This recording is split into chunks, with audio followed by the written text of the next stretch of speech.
সব মায়েদেরই একটাই চিন্তা, বাচ্চাদের টিফিনে কি দেওয়া যায় যেটা হেলদিও হবে আর টেস্টিও হবে। তোমরা তাহলে পনির আর ভাত দিয়ে এই রেসিপিটা ট্রাই করতে পারো। এটা কিন্তু খেতেও যেমনি সুস্বাদু হয় আর হেলদিও, চটপট বানানোও যায়। একটা বড় বোলের মধ্যে আমি কিছুটা ভাত নিলাম, আর ভাতের মধ্যেই তো আলুটা সেদ্ধ দিয়ে দিয়েছিলাম, আলুটাকেও গ্রেট করে দিয়ে দিলাম, তারপরে পনিরও গ্রেট করে দিলাম, পেঁয়াজ, টমেটো, ক্যাপসিকাম, ধনেপাতা কুচি, কাঁচা লঙ্কা কুচানো দিয়ে দিলাম। ঝালটা তোমরা অবশ্য বুঝে দেবে। তারপরে স্বাদ অনুযায়ী নুন, গোলমরিচ গুঁড়ো, ভাজা মশলার গুঁড়ো, চাট মশলা দিয়ে ভালো করে মেখে নিলাম। মেখে গোল গোল টিকিয়ার মতন গড়ে নিলাম।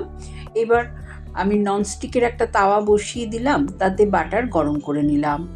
টিকিয়াগুলো দুপিঠ লাল লাল করে সেঁকে টমেটো সসের সাথে পরিবেশন করলাম। রাইস পনিরের এই টিকিয়া তোমরা কিন্তু ট্রাই করতে পারো। ভালো লাগলে কমেন্ট করো। ধন্যবাদ।